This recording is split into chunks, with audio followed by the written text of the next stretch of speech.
En este video empezaremos la serie de materiales y sistemas de unión que están comprendidos dentro del módulo 1, señalética, del taller de diseño comunicación visual 5. Es a modo de introducción y lo primero que vamos a hablar son de las propiedades mecánicas y físicas de los distintos materiales. Por propiedades mecánicas entendemos la dureza, la ductilidad, la compresión, el doblez, la torsión, la elasticidad y la plasticidad. La dureza es la capacidad del material para soportar la penetración y el rayado. Existe una escala de materiales según su dureza y el material más duro del planeta es el diamante. Incluso el diamante sintético eh, es el que se utiliza, por ejemplo, para cortar vidrio, ¿no? Los cortadores de vidrio tienen una punta de diamante sintético. Y la ductilidad es lo opuesto a la fragilidad. ¿Ah? Es la capacidad del material para soportar deformaciones plásticas sin romperse. Por eso pusimos un alambre de cobre a modo de ejemplo. La diferencia entre el alambre de cobre, por ejemplo, y en el otro extremo sería el vidrio, que es muy frágil y poco dúctil, ¿no? El vidrio frente a un determinado movimiento que trate de transformarlo a nivel, digamos, de exposición, va a tender a rajarse, a romperse, o sea que es mucho más frágil. Y los cables, bueno, el cobre o podríamos hablar cualquier tipo de alambre dulce, eh, al contrario, puede, digamos, soportar transformaciones sin romperse en su estructura. La compresión es una medida del grado al cual se puede deformar un material bajo una carga compresiva de fuerza antes de romperse. Y aquí lo que vemos en la imagen es un ensayo de materiales, donde a un sector, a un pedazo de lo que podría ser una columna, ¿no? O un hormigón, se le está ejerciendo eh, determinada cantidad de toneladas, la cantidad de peso, de fuerza que se coloca va en aumento, y lo que se hace es se mide en el momento en que la estructura del material colapsa, ¿no? La estructura se rompe, se raja o estalla. ¿Sí? Esto lo que permite saber es, bueno, por ejemplo, dependiendo de cuánto peso tenga que soportar la estructura, de qué medida y qué cantidad de columnas se van a necesitar. Es decir, lo que hace acá es medir el estrés del material, ¿no? O sea, hasta cuánto llega a soportar. El doblez, ¿sí? En el doblez lo que pasa es que las fibras externas están en tracción, ¿sí? En este sentido, mientras que las fibras internas están comprimidas. ¿Ah? Esto es lo que sucede cuando tratamos de doblar los materiales. ¿Sí? En ese sentido, el valor del doblez lo que va a marcar es cuánto puede soportar ese material para doblarse sin quebrarse. Como vemos aquí, este árbol no soportó la fuerza, supongamos, de los vientos, y por lo tanto se quebró, se rasgó. Eh, Hay materiales cuyo doblez es mayor que otros. El- También incide en esto por eso habla de las fibras, el ordenamiento de las fibras, ¿no? Si nosotros, por ejemplo, hablamos de, no sé si han visto en algún, o se han tenido que caminar por un tablón de obra, ¿no? Cómo el material se balancea y se transforma a medida que nosotros caminamos. No pasaría lo mismo si estuviera puesto con las fibras en el otro sentido, y por lo tanto ahí los valores de doblez funcionan diferentes. La torsión es la aplicación de una o más fuerzas de torsión a un miembro para causar que éste gire sobre su eje longitudinal.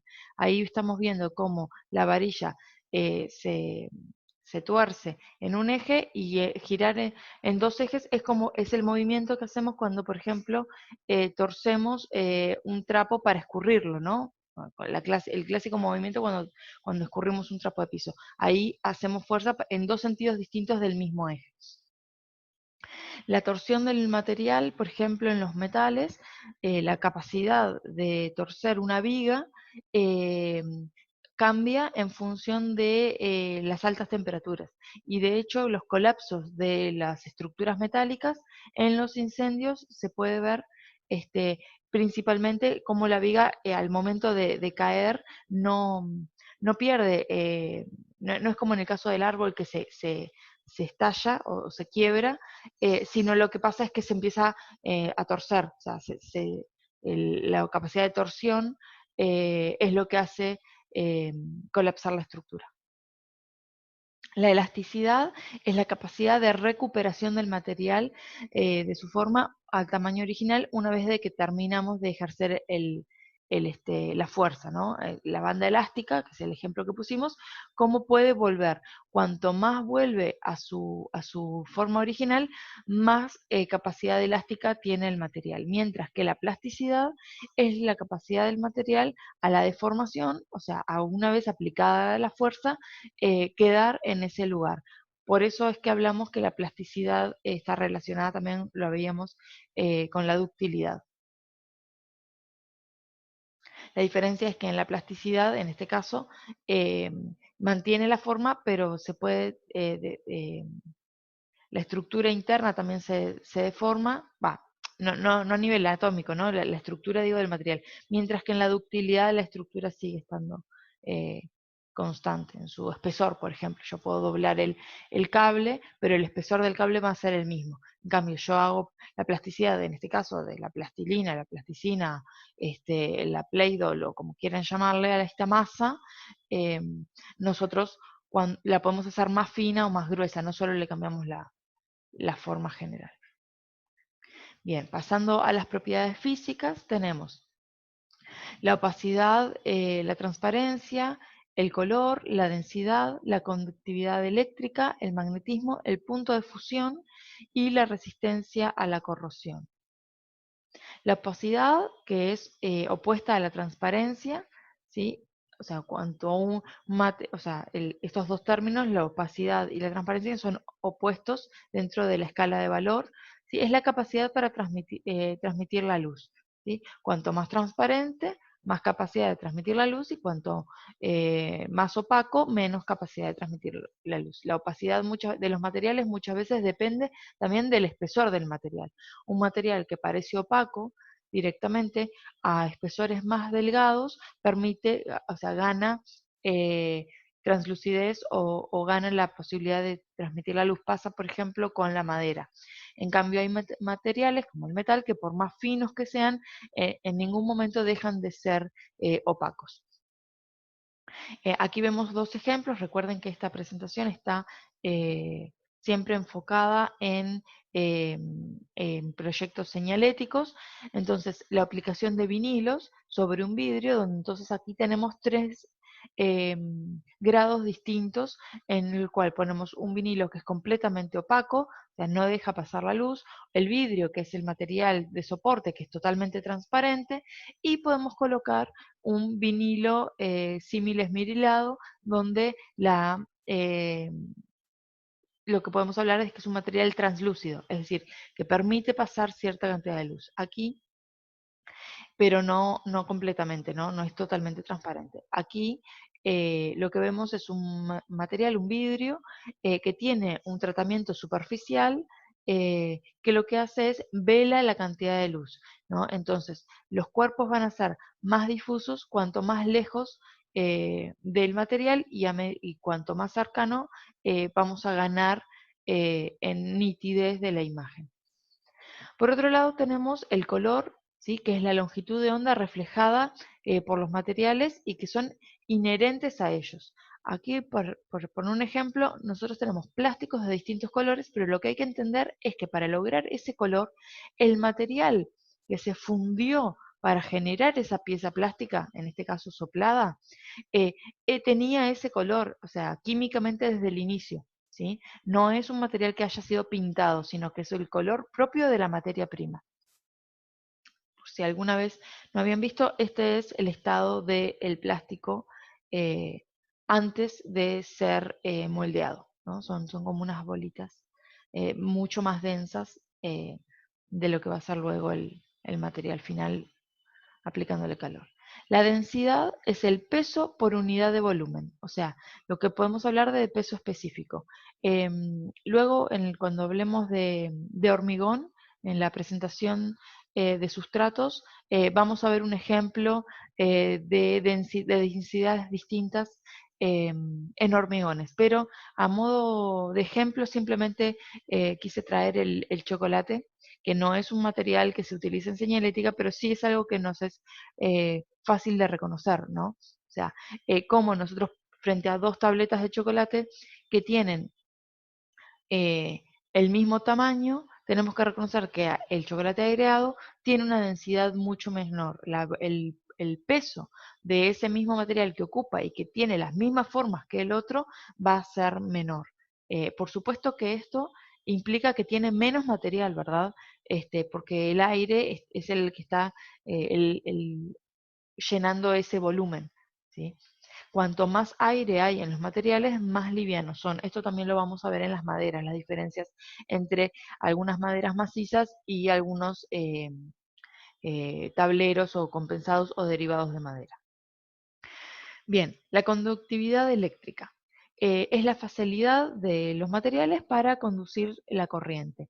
Y el ejemplo, que bien es de una columna que está en el espacio público, me parece que es fundamental tener en presente que nosotros cada vez que en nuestros sistemas señaléticos utilicemos electricidad, por ejemplo, para iluminar, si las piezas tienen fuente lumínica, tenemos que cuidar mucho cómo va a ser el aislamiento de esa electricidad o manejarnos por debajo de los 12 volts, que es la cantidad de voltaje que no daña al ser humano. Porque si no, lo que podemos estar generando es un riesgo, ¿sí? Hay que cuidar mucho que la pieza no quede en contacto con electricidad, que la persona, o sea, lo que habla acá es que la conductividad de electricidad hace que un elemento que tiene corriente en un punto, ¿sí? La electricidad puede trasladar y una persona en otro lugar puede tocar esa pieza y como estuvo en contacto, o sea, todo por materiales que conducen la electricidad, la persona puede recibir una descarga eléctrica. A mí me pasó en mi adolescencia, tendría 11 años, eh, en mi casa donde me crié, era una casa muy vieja y la cañería era metálica. Y una vez hubo un desperfecto en el calefón que estaba puesto en otra habitación, y el agua es es transmisor de electricidad, los caños eran transmisores de electricidad, por lo tanto cuando fui a cerrar la canilla recibí una descarga eléctrica. Esto es como fue un accidente obviamente, no me pasó mayores cosas, pero a lo que voy es como que a veces uno no tiene conciencia o no se da cuenta hasta dónde la electricidad puede viajar y cómo se puede transmitir. eh, y eso, cuando hablamos de señalética, es algo que tenemos que tener en cuenta. Por supuesto que para esto, si, no en este proyecto en concreto, pero sí es importante considerar que trabajamos con muchos profesionales y que si vamos a tener luz eh, o bueno o electricidad por ejemplo para dar un servicio de conectividad, de que la gente pueda recargar celulares o recargar otro tipo de cosas, ¿no? La electricidad como un servicio, el acceso a la electricidad como un servicio, entonces vamos a tener que tener un profesional que se encargue y que nos asegure de que eso no va a traer riesgos para las personas. La conductividad térmica es la facilidad con la que el calor fluye dentro y a través de los materiales. El ejemplo acá es un asiento que es metálico y que, como vemos, en su superficie está perforado. Los metales tienen alta conductividad térmica, es decir, el calor fluye muy fácilmente por ellos. Esto significa que cualquier superficie metálica en verano, al rayo del sol, va a quemar, o sea, a ser eh, nocivo para el uso, para su uso. Lo que se hace, si ustedes dicen, pero ¿cómo puede ser? Entonces, que hayan asientos o que hayan superficies metálicas.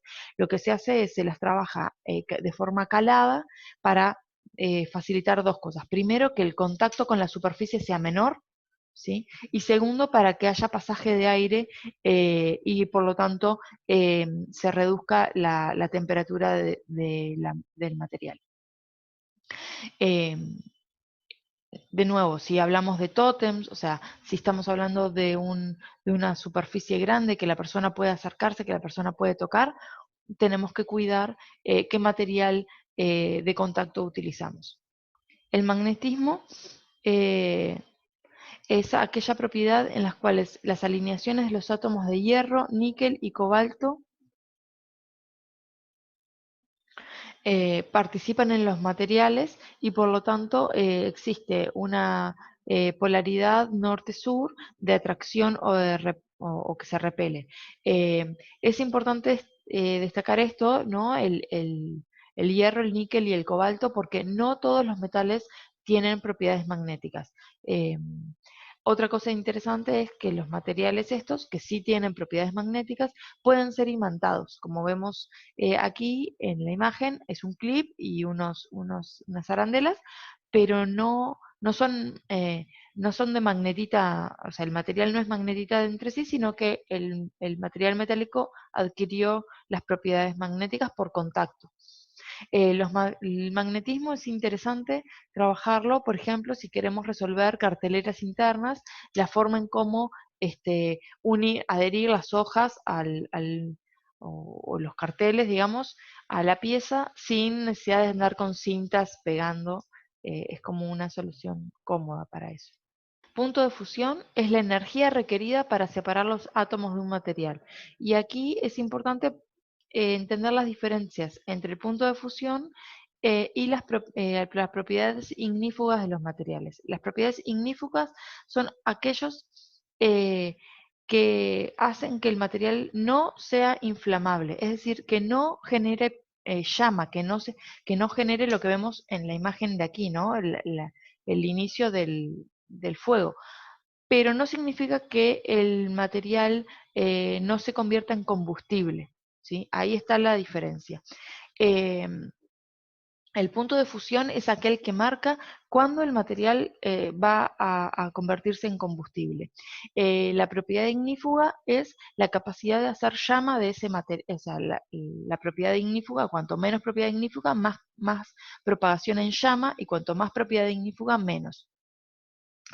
La imagen del humo que vemos es simplemente ilustrativa, y este es el humo característico de cuando se prenden fuegos materiales que son polímeros, son plásticos, son gomas, ¿sí? De hecho, esa es la imagen de cuando se prenden neumáticos, que es un material ahora se utiliza como, como gran emisor de calor para hornos industriales, para la alimentación de hornos industriales, em, pero cuyo humo es también altamente tóxico, denso. Bueno, ahí vemos la imagen, es claramente reconocible, el olor es muy, muy intenso.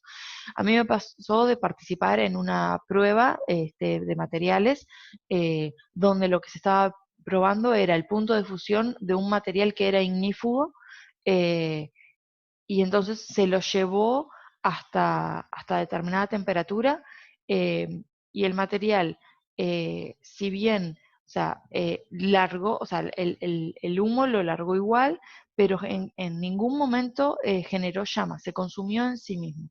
Esto es importante para tener en cuenta cuando estamos hablando, por ejemplo, de espacios abiertos donde puede ser pueden correr riesgos de incendio, los parques y demás. Bueno, cuidar que una posibilidad es colocar materiales que tengan propiedad ignífuga para evitar la propagación de la llama. Bien, las resistencias a la corrosión son como propiedades físicas muy distintas de los materiales. Acá vamos a ver algunas de ellas. La capacidad,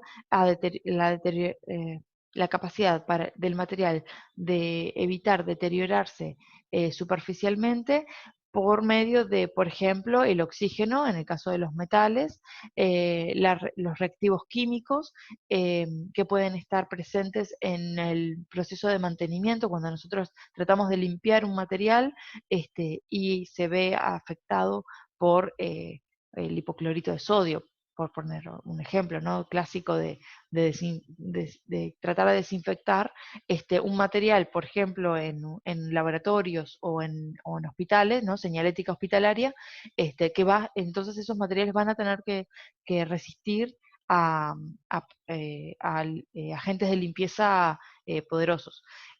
O pueden ser otros agentes como por ejemplo la luz natural, la luz ultravioleta afecta, por ejemplo, ahí vemos en la primera imagen los plásticos, no solo los decolora, sino que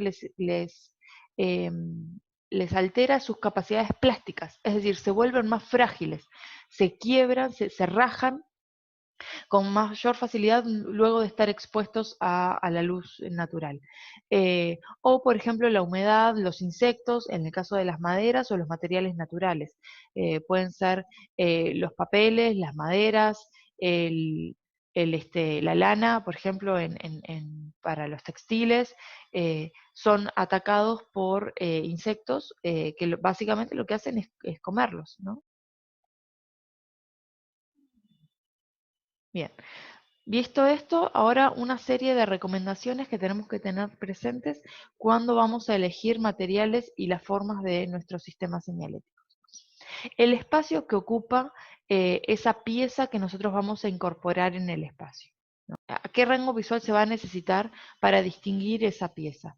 Esto tiene que ver también con el contacto físico que va a requerir la pieza. En este caso, el primer ejemplo, tanto como, bueno, los tres en realidad, tenemos, en este caso son unos asientos, en este caso es simplemente un bloque que lo que trata de hacer es evitar que los autos pasen a la calzada, y en este caso son las clásicas, las viejas cabinas telefónicas de Antel. El tema es que en la discapacidad visual, cualquier discapacidad visual que requiera un bastón, el barrido del bastón, que va opuesto al pie que avanza, ¿no? Tiene determinado ángulo, ¿sí? Por lo tanto, en los tres casos, la pieza que está ocupando un espacio no sería captada por el barrido a nivel pavimento, pero el objeto ocupa el espacio que no es captado a nivel pavimento. Por lo tanto, la persona se va a llevar puesto, se va a enganchar con la silla, se va a llevar puesto el bloque y se va a llevar puesta la cabina. ¿Cómo se evitan estas cosas? Cada vez que pongan un elemento que ocupe un espacio, ¿sí? Que el cuerpo físico de la persona va a poder intervenir, o generamos que el elemento esté por encima de la altura promedio de las personas, ¿sí? Un poco más, para el tema de cartelería, o hacemos que el elemento baje completamente y termine de ocupar el espacio en el plano, o tercera opción, debemos colocarle alrededor, ¿sí? A una determinada distancia, un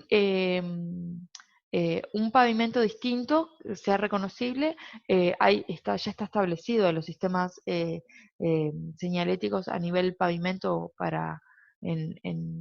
lo que sería el desplazamiento urbano, aquellas baldosas que tienen código que llaman la atención, que son las de los puntitos.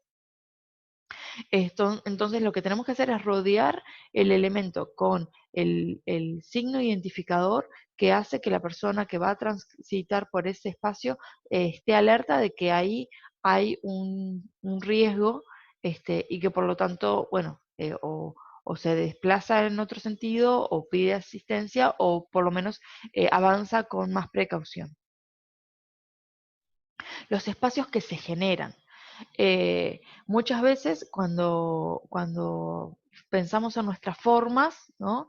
Las pensamos desde para resolver muchos problemas, pero no caemos en cuenta que podemos estar generando eh, refugios, ya sean anidados para animales, o también donde si estamos hablando de un sistema urbano, puede servir para albergar personas, para generar campamentos improvisados, y entonces se convierten en refugios diurnos y nocturnos para las personas, o también son espacios que pueden, por los vientos, acumular basura, bolsas, que se mueven y quedan atrapados entre los espacios de nuestros sistemas.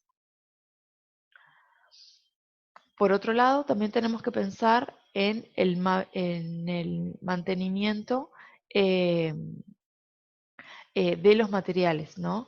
El degradado natural, como hablábamos, puede ser por los rayos UV, puede ser por la lluvia, por la humedad, también por las bajas temperaturas que a veces afectan a los materiales, o por los vientos.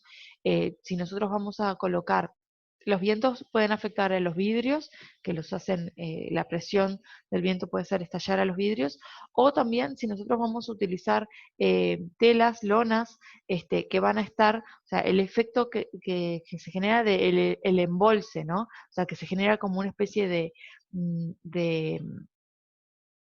de vela, ¿sí? Y por lo tanto la presión es tal que se arranca el cartel de la sujeción que hayamos elegido. Para esto, ¿no? Para los materiales, para evitar el efecto de la fuerza, lo que se utiliza muchas veces es la perforación de los materiales, ya sea de las telas, de las lonas. Esto es clásico en en los pasacalles, ¿sí? Ver que les hacen como triangulitos, como perforaciones, o puede ser también si nosotros vamos a poner un metal, que sea, elegir que sea perforado, o una madera, elegir que tenga eh, también como espacios en el medio para que el aire pueda pasar, para evitar el desgaste o el desprendimiento por los vientos.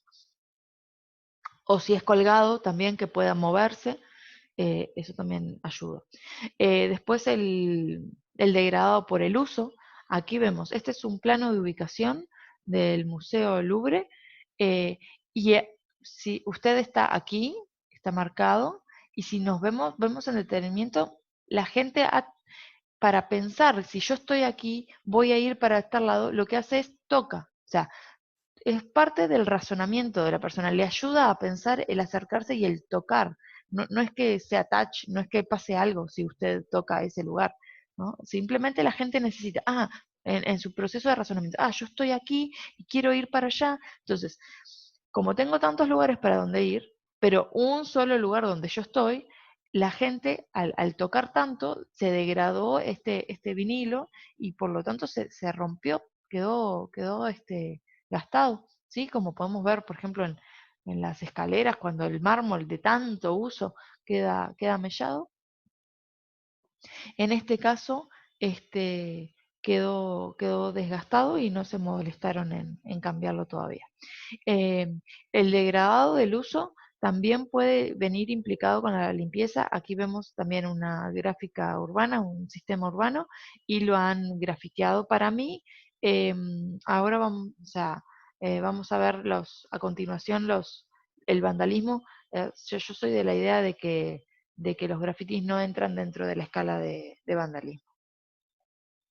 Así que, yendo a lo que verdaderamente podemos entender por vandalismo, a mi entender, es cuando se quiere dañar no cuando uno quiere expresar de alguna manera una idea o una firma, sino cuando uno quiere realmente lastimar o dañar, o, o- o el material sufre de forma directa, ¿no? En este caso, lo que hay que evitar es, bueno, los efectos de palanca, los elementos que sean desprendibles, como tuercas, tornillos, vinilos, o en este caso, por ejemplo, que han arrancado parte de las letras que estaban amuradas. Este, son algunas de las cuestiones que dependiendo del grado de vandalismo que haya en el lugar donde vamos a colocar nuestro sistema señalético, las precauciones que vamos a tener que tener presentes. Y por otro lado, también el hurto, bueno, sobre todo en nuestro entorno, países subdesarrollados y demás, donde lo que tenemos que cuidar es el valor de reventa de los materiales que colocamos, ¿sí? O sea, cuanto más valor de reventa haya en el mercado, más hurto va a haber de ese material, porque la gente lo que hace es los saca para poder vender y tener dinero al respecto. En este caso, lo que estoy poniendo son las nuevas, bueno, ya no es nueva, ¿no? Pero en un momento que la Intendencia decidió cambiar la cartelería, me parece interesante que eligió utilizar plástico que fue reciclado, pero que ya está en su última fase. Los plásticos no se pueden reciclar eternamente, creo que son hasta 7 veces que se puede reciclar un plástico. Una vez que se recicla hasta la séptima vez, ese material ya no va a poder ser reciclable. Fue reciclado, pero no es reciclable. Por lo tanto, se eligió colocar este tipo de material para que no tenga valor de reventa. O sea, si alguien saca un cartel y quiere venderlo a las empresas que reciclan plástico, le van a decir, este material no te lo compro porque no lo puedo reciclar. Bien, hasta aquí la presentación de materiales en su introducción. A continuación vamos a ir viendo las distintas familias, tanto como los adhesivos y las pinturas.